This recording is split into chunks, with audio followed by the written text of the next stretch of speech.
لا حول ولا قوة إلا بالله العلي العظيم. أعوذ بالله من الشيطان اللعين الرجيم. بسم الله الرحمن الرحيم. الحمد لله الذي هدانا لهذا وما كنا لنهتدي لولا أن هدانا الله. لقد جاءت رسل ربنا بالحق. الصلاة والسلام على سيد المرسلين خاتم النبيين مولانا أبي القاسم محمد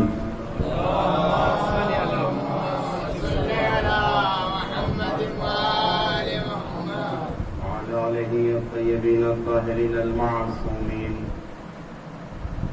ولعنة الله على أعدائهم أجمعين من يومنا هذا إلى قيام يوم الدين. أما بعد، وقد قال الله تبارك وتعالى في القرآن الكريم: بسم الله الرحمن الرحيم. ومن يبتغي غير الإسلام دينا فلن يقبل منه وهو في الآخرة من الخاسرين. صلى الله عليه محمد وآل محمد.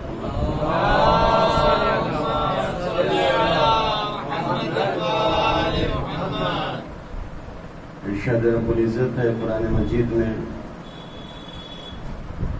وَمَن يَبْتَغِ غَيْرَ الْإِسْلَامِ دِينًا، کہ جو کوئی شخص اسلام کے علاوہ کسی اور دین کو اختیار کرتا ہے، فَلَن يُقْبَلَ مِنْهُ، تو وہ اس سے قبول نہیں کیا جائے گا، وَهُوَ فِي الْآخِرَةِ مِنَ الْخَاسِرِينَ، اور وہ آخرت میں گھاٹا اٹھانے والوں میں سے ہوگا.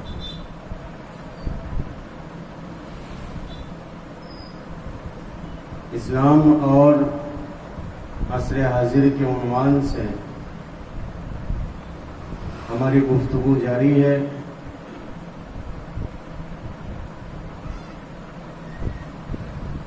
اسلام کائنات کا ایک ایسے نظام ہے کہ جو نظام قیامت تک آنے والے افراد کے لیے کافی ہے. اسلام کے قوانین، اسلام کے احکامات، اسلام کے ارکان جب سے نازل ہوئے ہیں تب سے لے کر قیامت تک کے لیے آنے والے انسانوں کے لیے راہ گشا، رہنما اور تمام مسائل کے حل کرنے والے ہیں. اسلام کسی محدود مکتب فکر کا نام نہیں ہے. اسلام اپنی ان تمام خصوصیات کے ساتھ کہ جو پروردگار عالم نے اسلام کو عطا کی، تمام ادیان عالم پر حاکم ہے. اور اسلام کے آنے کے بعد، اسلام کے نازل ہونے کے بعد تمام ادیان خود بخود منسوخ ہو گئے. اعلان پروردگار ہوا قرآن مجید میں کہ اگر اسلام کے علاوہ کسی اور دین کو اختیار کیا تو وہ دین تم سے قبول نہیں کیا جائے گا، چاہے اس دین پر عمل کرتے کرتے تمہاری پوری زندگی کیوں نہ گزر جائے، چاہے اس دین میں تم نے کتنے ہی بہترین کام کیوں نہ انجام دیے ہوں، لیکن اگر اسلام کو چھوڑ کر آپ نے کسی اور دین کو اختیار کیا ہے تو وہ دین آپ سے قبول نہیں کیا جائے گا، اور آخرت میں وہ شخص گھاٹا اٹھانے والوں میں سے ہوگا۔ نظام کائنات اور فطرت کے ساتھ ہم آہنگ یہ دین، فطرت انسانی کے مطابق یہ دین، کائنات کے قوانین اور کائنات کے اصول کے مطابق یہ دین اس کائنات کے ہر فرد کے لیے، اس کائنات کے ہر شخص کے لیے کافی ہے، اور اگر کوئی شخص دین اسلام کو اخذ کرتا ہے، دین اسلام پر عمل کرتا ہے، تو یہ دین اس کی تمام ضروریات و حاجات کو پورا کرنے میں مکمل طریقے سے، ہر طریقے سے صلاحیت رکھتا ہے۔ مگر زمانہ جیسے جیسے گزرتا گیا اور زمانہ جیسے جیسے آگے بڑھتا چلا گیا، کچھ افراد اس زمانے میں ایسے پیدا ہوئے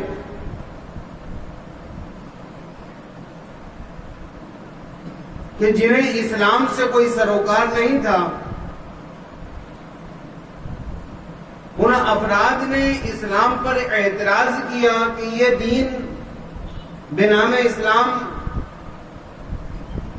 زمانے کی ضروریات کو پورا نہیں کرتا ہے، زمانے کے تقاضے کو پورا نہیں کرتا ہے، تقاضائے زمانہ آگے بڑھا ہوا ہے اور اسلام کے احکامات 1400 سال پرانے ہیں۔ یہ ایک اعتراض جو دین ناشناس افراد کی طرف سے اسلام پر کیا گیا، اور کبھی کبھی ایسا بھی ہوا کہ خود اسلام کے ماننے والوں کو، اسلام پر عمل کرنے والوں کو بھی ایسا محسوس ہونے لگا کہ یہ دین ہمارے لیے ناکافی ہے، اس دین کی ضروریات، اس دین کے احکامات اس زمانے کے ساتھ میل نہیں کھاتے، دین کے احکامات زمانے کی حاجتوں کو اور زمانے کے تقاضوں کو پورا نہیں کرتے۔ وہ افراد جو اسلام کا نام لیتے ہیں اور اسلام پر عمل کرتے ہیں، خود انہیں بھی یہ لگنے لگا کہ اسلام ان کے تقاضوں کو پورا نہیں کر رہا ہے، اسلام ضروریات کو پورا نہیں کر رہا ہے، زمانہ آگے بڑھ رہا ہے، اسلام کے احکامات ثابت ہیں۔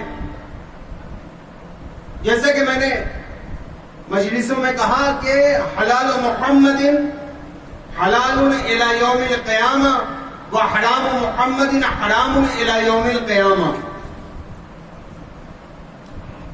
محمد مصطفیٰ صلی اللہ علیہ وآلہ وسلم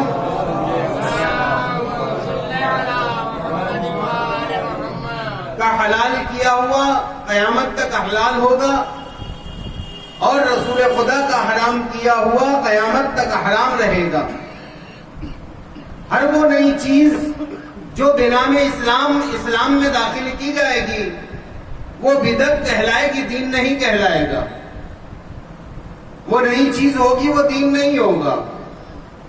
تو جب اسلام میں کوئی چیز ایڈ نہیں کی جا سکتی، اسلام کے احکامات کو بدلا نہیں جا سکتا، اسلام کے احکامات میں چینجنگ نہیں لائی جا سکتی، تو پھر یہ اسلام کس طریقے سے زمانے کے تقاضے کو پورا کرے گا؟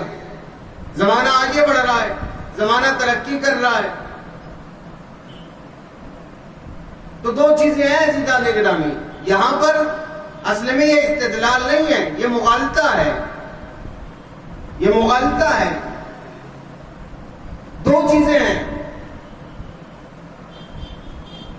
ایک تو زمانے کا بدلنا اور دوسرے زمانے میں زندگی گزارنے والے افراد کا بدلنا. یہ دو چیزیں الگ الگ ہیں.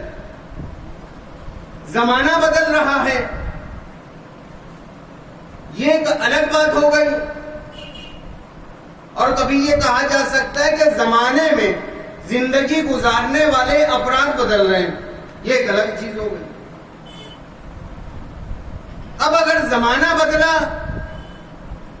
تو اسلام ثابت، زمانہ تبدیلی کے ساتھ زمانہ متغیر، اسلام ثابت، متغیر چیز ثابت چیز کا ساتھ نہیں دے سکتی. اشکال فلسفی. اور کبھی یہ کہتے ہیں کہ زمانے کے افراد بدل رہے ہیں، زمانے کے افراد بدل رہے ہیں، تو کیا افراد کے بدلنے سے اسلام کو بدلا جائے؟ میں نے کہا تھا کہ زمانے میں بہت سے قوانین ہیں، اسلام نام ہے قانون کا. آپ کہتے ہیں نا کہ زمانہ بدل رہا ہے، تو بہت سے ایسے قوانین ہیں جو زمانہ تو بدلتا ہے، قانون نہیں بدلتا. زمانہ گردش میں ہے، قانون گردش میں نہیں ہوتا. زمانہ متغیر ہے، قانون متغیر نہیں ہوتا. زمانہ آگے بڑھ رہا ہے لیکن گریویٹی کا قانون جو کل تھا وہی آج بھی ہے، قانون نہیں بدلے گا. ہاں کبھی آپ یہ کہہ سکتے ہیں کہ زمانے کے افراد بدل رہے ہیں، زمانہ ترقی کر رہا ہے، زمانے کے افراد آگے بڑھ رہے ہیں. تو یہاں پر دیکھنا یہ پڑے گا کہ جسے آپ ترقی کا نام دے رہے ہیں کیا وہ واقعاً ترقی ہے یا ترقی نہیں ہے. اس کے بعد میں اعتراض کیجئے گا کہ اسلام ترقی کا مخالف ہے، اسلام ترقی کا مخالف ہے.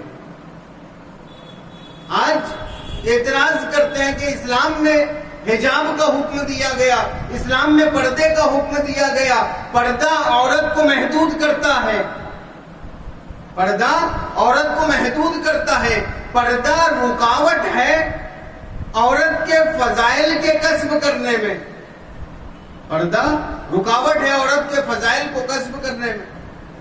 تو دیکھنا یہ پڑے گا کہ واقعاً کیا پردہ رکاوٹ ہے؟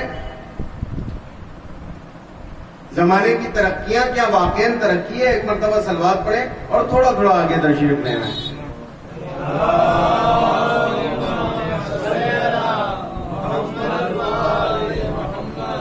بلند آواز سے صلوات.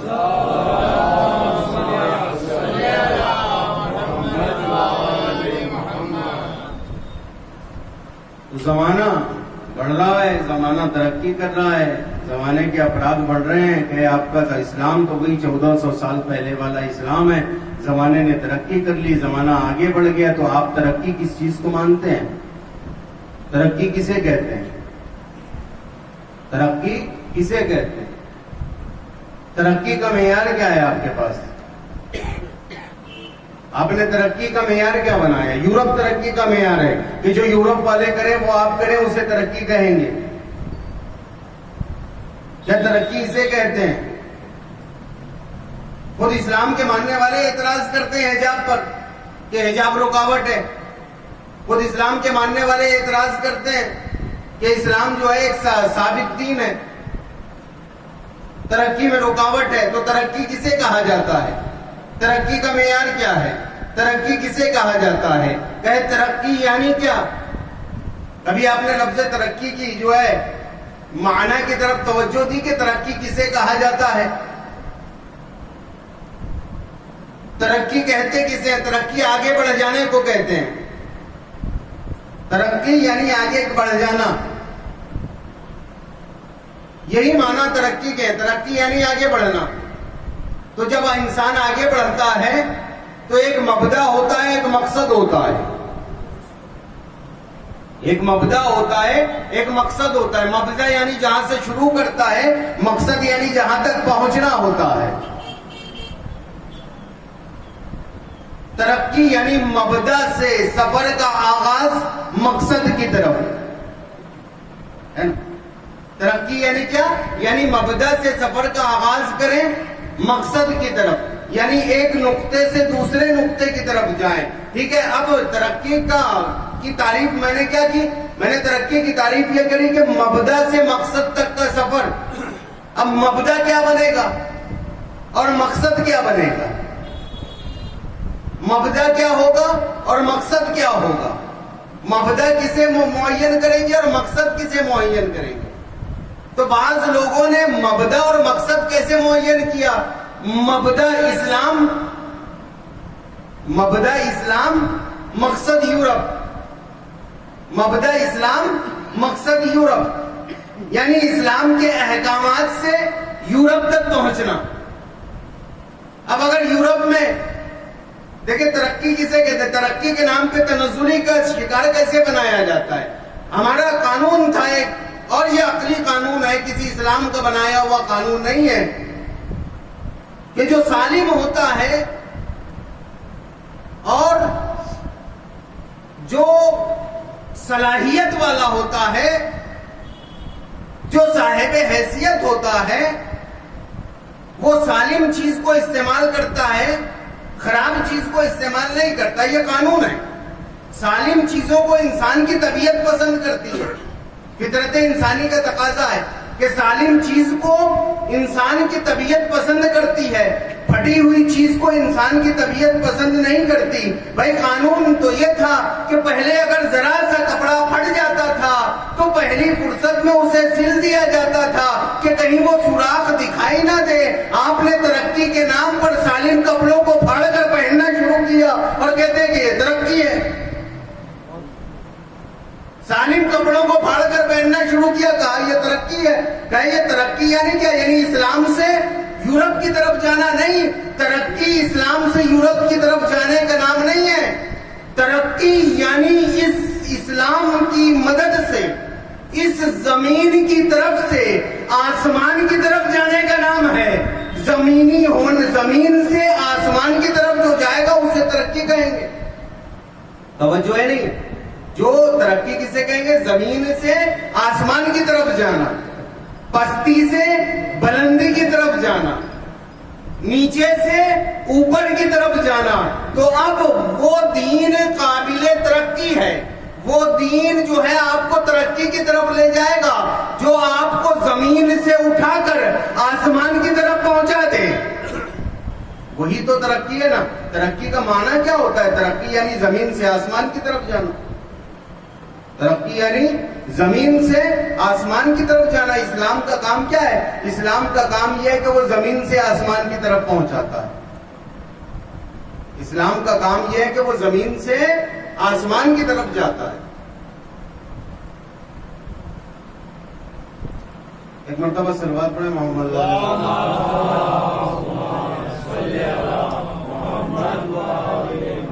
اسے جہاں جگہ مل جائے وہ وہیں پر بیٹھ جائے اور تھوڑا تھوڑا آگے تشریف لے آئے۔ تھوڑا تھوڑا اگر جگہ ہو تو تھوڑے تھوڑا ایک زحمت کریں اور آگے تشریف لیں۔ ایک صلوات پڑھیں بلند آواز سے۔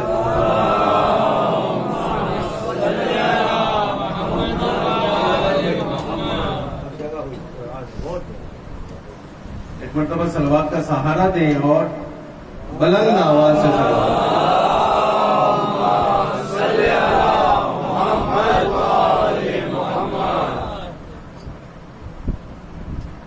تو یہ اسلام ہے جو انسان کو ترقی کی طرف لے کر جاتا ہے۔ آپ جسے ترقی سمجھ رہے ہیں ضروری نہیں ہے کہ وہ ترقی ہو، وہ ہو سکتا ہے تنزلی ہو سکتا ہے وہ تنزلی ہو۔ آپ تنزلی کی طرف جا رہے ہو، کئی زمانے کے ساتھ چلنا ہے، زمانے کے ساتھ چلنا ہے، تو زمانے کے کچھ قوانین بنا دیے پروردگار عالم نے، زمانے کے کچھ قوانین بنا دیے پروردگار عالم نے۔ ان قوانین پر عمل کرو گے تو برابر چلو گے زمانے کے ساتھ۔ آج کہتے ہیں کہ اسلام میں بہت سے مکاتب فکر ہیں، سب اپنی اپنی جگہ پر مسلم ہیں، مگر کبھی کبھی ایسا دیکھنے میں آتا ہے کہ یہ بعض افراد پیچھے رہ جاتے ہیں، زمانہ آگے بڑھ جاتا ہے۔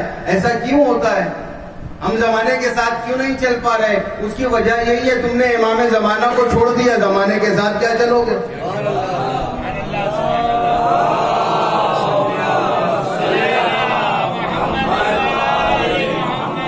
بھائی پروردگار نے زمانہ بنایا، زمانے کا ایک امام بنایا، زمانے کا ایک رہبر بنایا، زمانے کو چلانے والا بنایا، زمانے کا حاکم بنایا. تم نے زمانہ تو لے لیا, امام زمانہ کو چھوڑ دیا.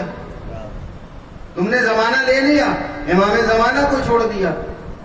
جو طریقے بتائے گئے تھے اسلام کے, اسلام میں ہر چیز ہے. وَلَا رَطْبٍ وَلَا يَابِسٍ إِلَّا فِي كِتَابٍ مُبِينٍ, کہ خشکی اور تری کی کوئی ایسی چیز نہیں ہے جو کتاب مبین میں جمع نہ کر دی گئی ہو, جو کتاب مبین میں نہ لکھ دی گئی ہو. تو اب ہر چیز ہے, خشکی کی بھی اور تری کی بھی. اسلام اس وقت نازل ہوا جب لوگ سفر کیا کرتے تھے خچروں پر, جب لوگ سفر کیا کرتے تھے خچروں پر, اونٹوں پر, گھوڑوں پر. آج کا زمانہ سفر کر رہا ہے ہوائی جہاز پر, راکٹ پر. پہلے کے زمانے میں مکے سے مدینہ جانے کے لیے کئی دن لگا کرتے تھے. آج جو ہے چند گھنٹوں کے اندر ہزاروں میل کا سفر طے ہو رہا ہے. تو وہ باتیں 1400 سال قبل کی, یعنی اونٹوں کے زمانے کی, خچروں کے زمانے کی, گھوڑوں کے زمانے کی. اور آج کا زمانہ ہوائی جہاز کا, راکٹ کا, یہ تمام زمانہ کا. ایک زمانہ کتنی ہی ترقی کیوں نہ کر لے, ہر زمانے کے اعتبار سے. دیکھیے کہ مسئلہ خاتمیت ہے, یہاں پر بہت مختصر عرض کرتا ہوں. یہ دین کون سا دین ہے, رسول کون سے رسول ہے, خاتم النبیین ہے. اب کوئی نیا دین نہیں آنے والا. یہی دین تمہیں قیامت تک لے کے چلنا ہے, یا یہ دین تمہیں قیامت تک لے کے چلے گا. اگر راکٹ کی بات ہو تو یہ دین راکٹ کی بات کرے گا. اگر ہوائی جہاز کی بات ہو تو یہ دین ہوائی جہاز کی بات کرے گا. اگر خلائی سفر کی بات ہو تو یہ دین خلائی سفر کی بات کرے گا. اگر جو ہے موبائل کی بات ہو تو یہ دین موبائل کی بات کرے گا. تمام چیزیں اسلام میں ہیں, تمام چیزیں اور تمام احکامات اسلام میں ہیں. آپ راکٹ کی بات کرتے ہیں, آج چاند کی بات کرتے ہیں آپ. آج 1400 سال پہلے براق متعارف کرائی گئی یا نہیں کرائی گئی؟ 1400 سال پہلے رسول جو ہے معراج پر گئے یا نہیں گئے؟ تم آج کے زمانے کی بات کرتے ہو, تمہیں چاند پر جانے کے لیے مہینوں لگتے ہیں, اور ہمارا رسول وہ ہے جو 1400 سال پہلے معراج پر جاتا ہے, 7ویں آسمان پر تمام انبیاء سے ملاقات کرتا ہے, تمام لوگوں سے ملاقات کرتا ہے, خداوند عالم سے ملاقات کرتا ہے. وہ رسول وہ ہے جو جنت کے دیدار کرتا ہے, جہنم کو دیکھتا ہے, برزخ کا ملاحظہ کرتا ہے, تمام چیزوں کو دیکھتا ہے, واپس آ جاتا ہے اس حالت میں کہ وضو کر رہا تھا, پانی جیسا بہ رہا تھا ویسا ہی بہتا رہ گیا.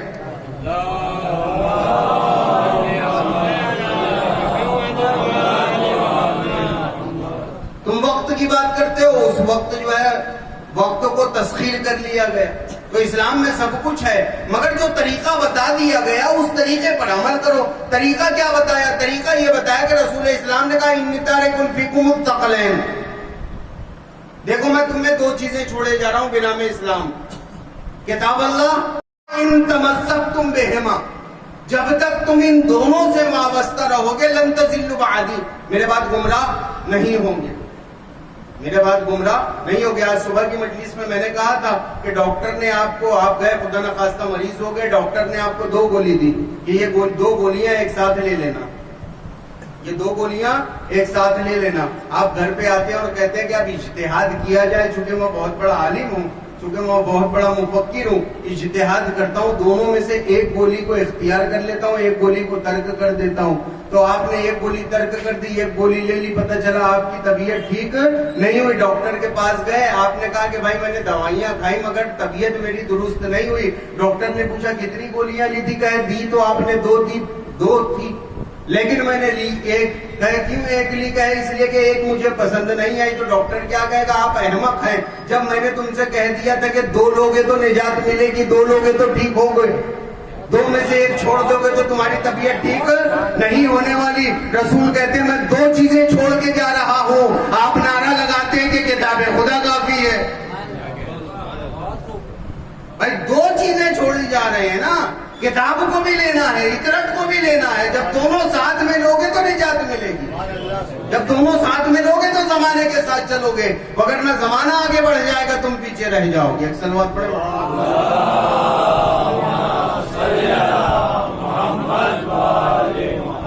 اور یہ آج جو انحطاط ہے یہ کیوں ہے؟ کیوں آج ہم پریشان ہیں؟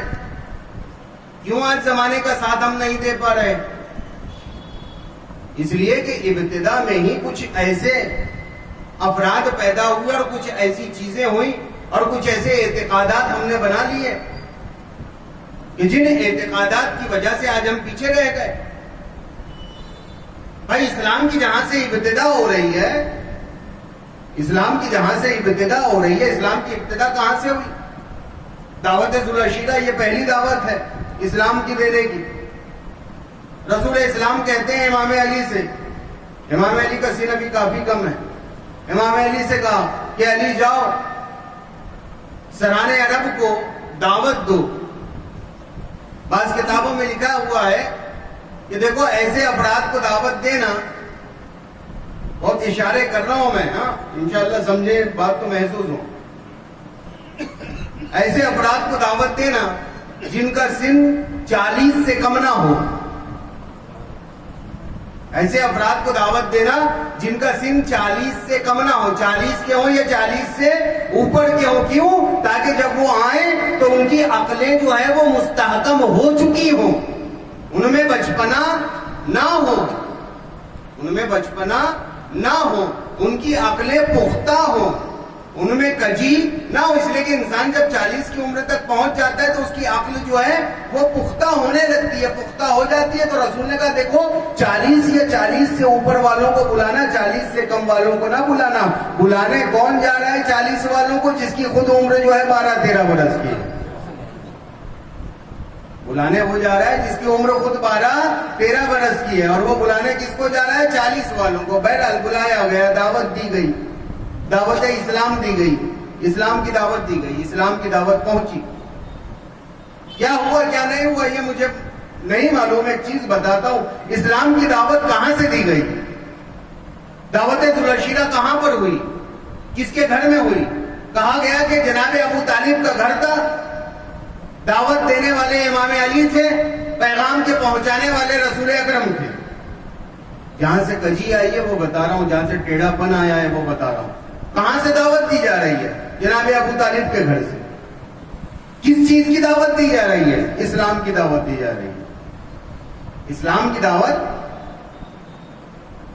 جناب ابو طالب کے گھر سے. اب ایک چیز سن لیجیے، آپ کو مجلس کرنی ہے، آپ کو مجلس برگزار کرنی ہے. کہاں کرتے ہیں مجلس برگزار؟ سب سے بہترین جگہ بارگاہ، امام باڑہ، سب سے بہترین جگہ. اور اگر امام باڑے میں نہیں کرنا ہے تو گھر پہ کریں، گھر سے دے دعوت، گھر پہ مجلس کریں. آپ مجلس کی بات کر رہا ہوں، مجلس تو گھر پہ کریں. تو گھر پہ بھی کرتے ہیں تو کیا کرتے ہیں؟ ایسے ہی کر لیتے ہیں کہ نہیں، پہلے تمیز کرتے ہیں، صاف کرتے ہیں، پھر ایک فرش بچھاتے ہیں. اگر علم وغیرہ ہو تو علم وغیرہ سجا لیتے ہیں، گھر کو بھی عزا خانے کی صورت دے دیتے ہیں، اس کے بعد مجلس عزا برگزار کرتے ہیں. یہ تو طریقہ رہا ہے عقل مندوں کا، سبھی کا طریقہ یہی ہے. نماز پڑھنی ہے تو سب سے بہترین جگہ کیا ہوتی ہے؟ مسجد ہے سب سے بہترین جگہ. اور اگر مسجد میں بھی نہیں پڑھ رہے ہو، گھر پہ پڑھ رہے ہو، تو ایسی جگہ کا انتخاب کرو کہ جو پاک ہو، صاف ہو اور کوئی مخل نہ ہو. گھر میں بھی انتخاب کرو تو ایسی جگہ کا. یہ اسلام کے احکامات ہیں، یہ طریقہ رہا ہے اسلام کا، یہ طریقہ ہے اسلام کا، یہ اسلام کے احکام ہیں کہ نماز پڑھو تو مسجد سے. تو نماز کیا ہے؟ اسلام ہے؟ نہیں، اسلام کا ایک حکم ہے. نماز اسلام نہیں ہے، اسلام کا ایک حکم ہے. جب اسلام کا ایک حکم بجا لایا جائے تو اس کے لیے مسجد کا انتخاب کیا جائے. پتہ نہیں رسول اسلام نے جب اسلام کی دعوت دی تو ابو طالب یعنی جنہیں کافر کہا جاتا ہے، ایک کافر کے گھر کا انتخاب کیوں کیا؟ بھائی کافر کے گھر سے دعوت اسلام، کافر کے گھر سے دعوت اسلام، یہ تو وہی بات ہو گئی، ایک گرودوارے کا انتخاب کر لیا گیا دعوت اسلام کے لیے. اس کا مطلب یہ کہ کچھ پاک جگہ تھی، کچھ خاصیت تھی بیت ابو طالب کی، کچھ خصوصیات تھی. یہ یہاں سے کجی کا آغاز ہوا، اور اس کے بعد یہاں سے کجی کا آغاز ہوا، اور اس کے بعد یہ کجی کہاں تک گئی؟ جو افراد معین کیے گئے تھے ان افراد کو چھوڑ دیا گیا، ان افراد کو چھوڑ دیا گیا۔ کیوں چھوڑا گیا؟ علی سے دشمنی کی جانے لگی۔ کیوں علی سے دشمنی کی جا رہی ہے؟ کوئی ماننے کو تیار نہیں۔ آپ بدر کی جنگ کو دیکھیں، دیکھیں کہاں سے دشمنی کا آغاز ہوا۔ جنگ بدر کو دیکھیں، سران عرب، جو عرب کے بڑے بڑے افراد ہیں، عرب کے بڑے بڑے افراد سب جنگ کے لیے آمادہ ہوتے ہیں اور کہتے ہیں کہ معاذ اللہ ہمیں رسول کے سر کو کاٹ کر لانا ہے۔ مکے سے چلے سب یہ وعدہ کر کے رسول کے سر کو لائیں گے۔ بدر ہوتی ہے، میں پورا واقعہ نہیں سناؤں گا، بدر ہوتی ہے، اس میں سے آدھے سے زیادہ افراد کو امام علی نے تہ تیغ کیا، آدھے سے زیادہ افراد کو امام علی نے تہ تیغ کیا، اور آدھے جو تھے وہ اللہ کی مدد اور دوسرے اصحاب کے ہاتھوں واصل جہنم ہوں۔ بہرحال بدر میں فتح نصیب ہوئی مسلمانوں کو۔ یہ کفار قریش، کفار عرب واپس مکہ آتے ہیں۔ دیکھیں دشمنی کی ابتدا کہاں سے؟ اگر 70 لوگ مرے ہیں تو 35 کو اکیلے امام علی نے مارا۔ اب ابتدا کہاں سے ہوئی دشمنی کی؟ آئے واپس یہ مکے میں، کہے محمد کا سر لانے گئے تھے، لائے؟ کہے سر تو نہیں لائے۔ کہے فلاں نہیں دکھ رہا، کہے مر گیا۔ کس نے مارا؟ علی نے مارا۔ کہے فلاں کہاں ہے؟ کہے مر گیا۔ کس نے مارا؟ علی نے مارا۔ فلاں کہاں ہے؟ کہے مر گیا۔ کس نے مارا؟ علی نے مارا۔ جتنوں کو پوچھا کہے مر گیا۔ کس نے مارا؟ علی نے مارا۔ کس نے مارا؟ علی نے مارا۔ تو جن کے مرے ہیں وہ تو محبت نہیں کریں گے نا علی سے، جن کے مرے ہیں وہ تو محبت نہیں کریں گے نا علی سے، وہ تو دشمنی ہی کریں گے۔ تو یہاں سے دشمنی کا آغاز ہو، یہاں سے دشمنی کا آغاز ہو۔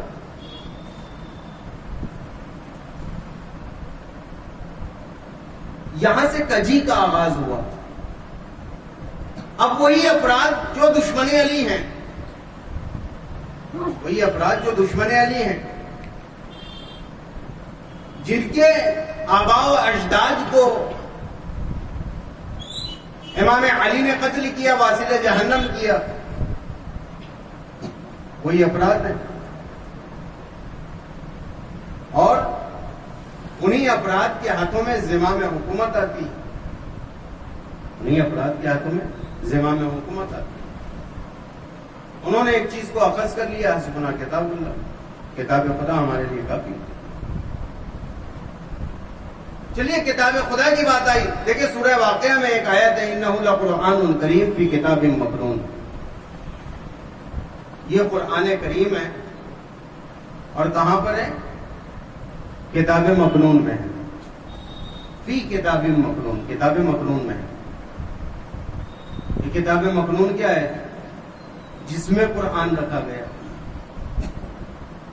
انہ لقرآن کریم فی کتاب مکنون، یہ وہ قرآن ہے بے شک کہ جو کتابیں مکنون میں ہے، جو کتابیں مکنون میں رکھا گیا۔ امام علی علیہ السلام صلوات پڑھیں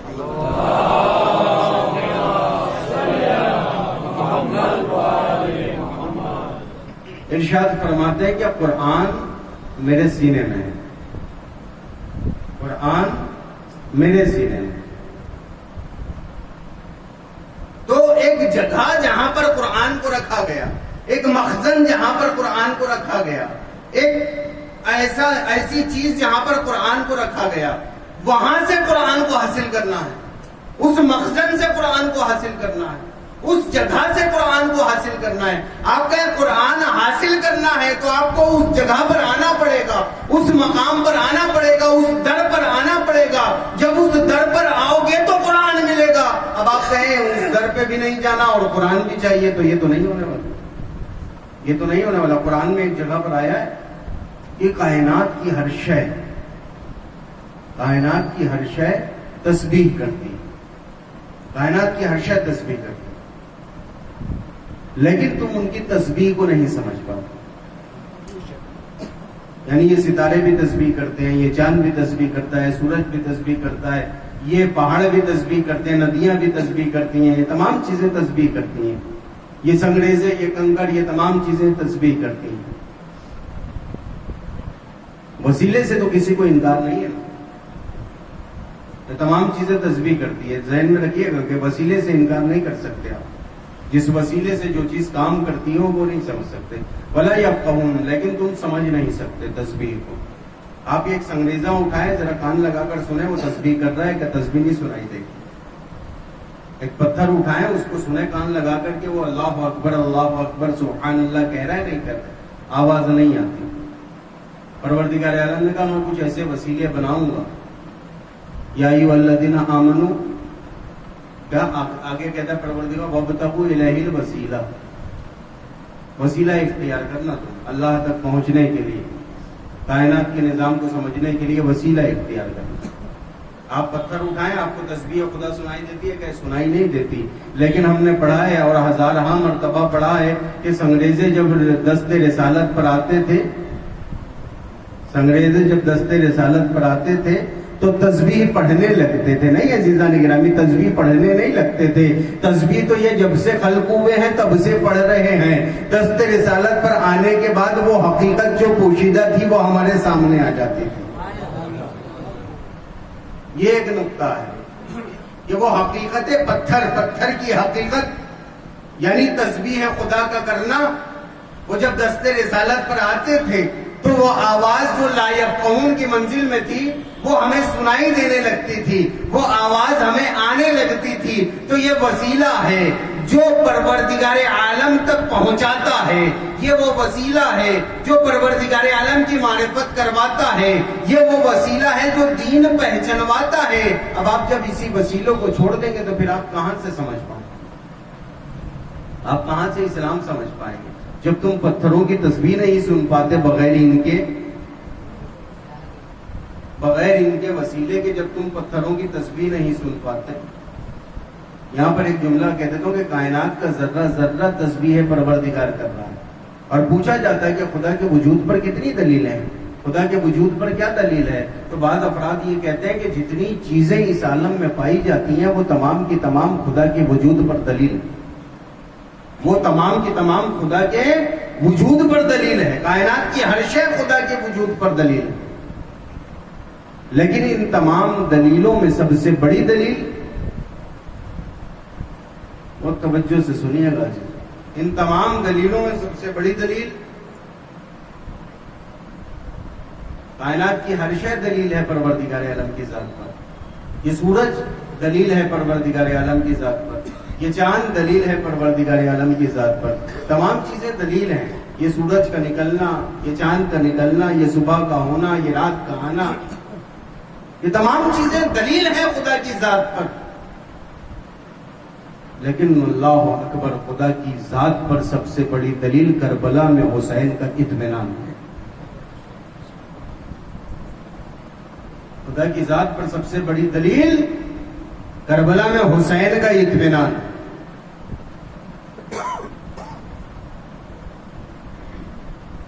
سب جانے کے بعد، سب چھننے کے بعد، اتنی شہادتوں کے بعد اتنا اطمینان کہ جس کے ثبوت کے طور پر خود خداوند عالم نے آیت جو ندائے غیبی ہے کہ یا ایتھا النفس المطمئنہ ارجعی الی ربک راضیۃ مرضیہ، اے نفس مطمئنہ تو پلٹ آ اپنے پروردگار کی طرف اس حالت میں کہ تو اپنے پروردگار سے راضی ہے اور تیرا پروردگار تجھ سے راضی.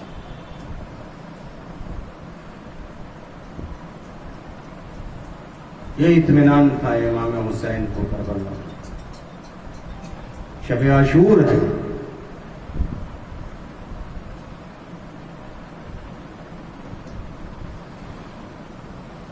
جناب علی اکبر کے مصائب کے چند جملے.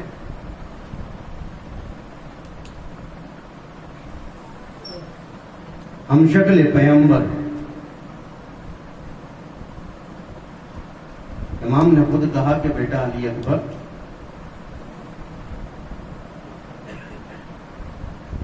ہم جب بھی زیارت رسول کے مشتاق ہوتے تھے تو تمہارے چہرے پر نظر کر لیتے.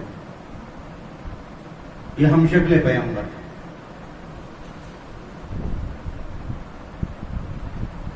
بابا سے اجازت کے لیے آئے, بابا اجازت دو.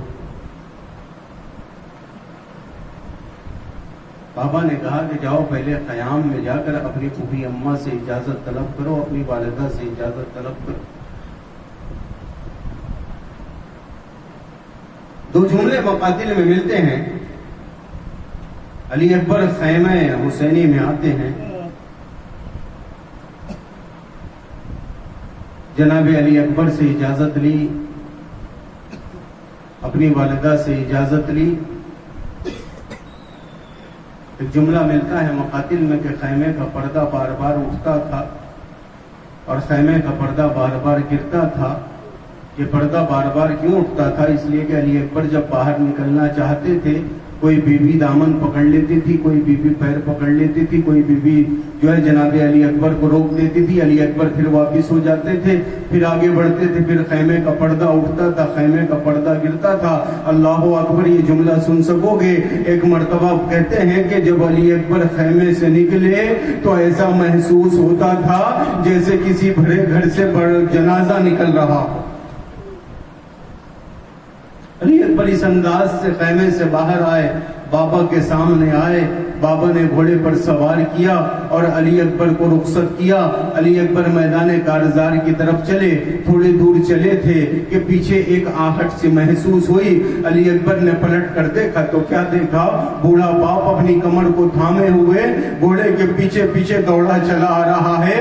ایک مرتبہ علی اکبر اپنے گھوڑے سے کودے, بابا کے پاس آئے اور کہا, بابا آپ نے تو مجھے رخصت کر دیا تھا, اے بابا آپ کیوں پیچھے آ رہے ہیں؟ حسین کہتے ہیں, علی اکبر کاش تم صاحب اولاد ہوتے تو تم سمجھ پاتے کہ بیٹے کا درد کیا ہوتا ہے. علی اکبر جب تک سامنا ہو پیچھے مڑ مڑ کر دیکھتے رہنا. علی اکبر میدان کارزار میں آتے ہیں. وہ داد شجاعت تھی, وہ داد شجاعت تھی کہ کوئی مقابلے پر نہیں آ پا رہا. ایک مرتبہ تمام فوجیں ایک ساتھ جمع ہوتی ہیں. ارے کوئی تلوار مار رہا ہے, کوئی تیر مار رہا ہے, کوئی پتھر مار رہا ہے. بس ایک لعین نے نیزے کا ایسا وار کیا, ارے وہ نیزہ علی اکبر کے سینے میں پیوست ہوا. علی اکبر گھوڑے پر سنبھل نہ سکے, آواز دیتے, بابا علی اکبر کا آخری سلام قبول ہو. حسین نے اپنے نور نظر کی آواز کو سنا. اب ایک مرتبہ رن کی طرف دوڑے مگر حسین کی آنکھوں سے کچھ دکھائی نہیں دیتا. ارے گرتے پڑتے ہیں, آواز دیتے, علی اکبر کہاں ہو؟ ارے بابا کو کچھ سجائی نہیں دیتا. علی اکبر نے کہا, بابا ادھر تشریف لائیے. حسین علی اکبر کے لاشے پر پہنچے. لاشے پر پہنچنے کے بعد علی اکبر کے سر کو اٹھا کر اپنی گود میں رکھا اور گود میں رکھنے کے بعد پوچھتے ہیں, بیٹا علی اکبر کیا حال ہے؟ علی اکبر کہتے ہیں کہ بابا دادا جامع کوثر لیے کھڑے ہیں, اے بابا رسول اکرم تشریف لائے ہیں. ایک مرتبہ سے علی اکبر نے ایک آہ لی. حسین نے کہا, بیٹا کیا بات ہے؟ علی اکبر کہتے ہیں کہ بابا ایک نیزہ ہے جس کی انی سینے میں پیوست ہے. اے بابا اس نیزے کی انی تکلیف دیتی ہے. ایک مرتبہ حسین نے جوان بیٹے کے سینے پر رکھے ہوئے ہاتھ کو ہٹایا. اب کیا منظر دیکھا, ایک نیزے کی انی ہے جو علی اکبر کے سینے میں پیوست ہے. بس ایک مرتبہ علی اکبر کہتے, بابا اگر ممکن ہو تو نیزہ نکال دو. اب حسین اس نیزے کو نکالنے کی کوشش کرتے ہیں مگر نیزہ اتنا پیوست ہے کہ نکل نہیں پاتا. بس ایک مرتبہ حسین نے اپنی آستینوں کو پلٹا. اپنی آستین کو پلٹنے کے بعد نیزے کی انی کو پلٹا, نیزے کی انی کو پکڑا اور ایک مرتبہ نجف کی طرف رخ کیا. آواز سے تھے, بابا علی, اے بابا علی, ارے درے خیبر کا اکھاڑنا آسان تھا, جوان بیٹے کے سینے سے بچی کا پھل نکالنا مشکل ہے. بس ایک مرتبہ یا علی مدد کہہ کے ارے برچی کا پھل نکالا. مقاتل کے جملے ہیں کہ برچی کا پھل تو نکلا مگر ساتھ میں علی اکبر کے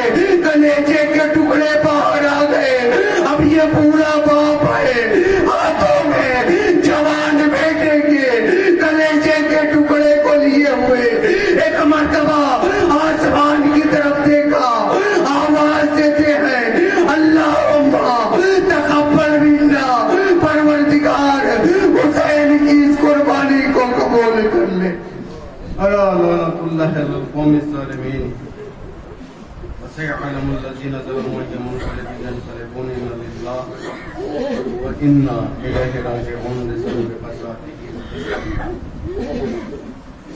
ماتم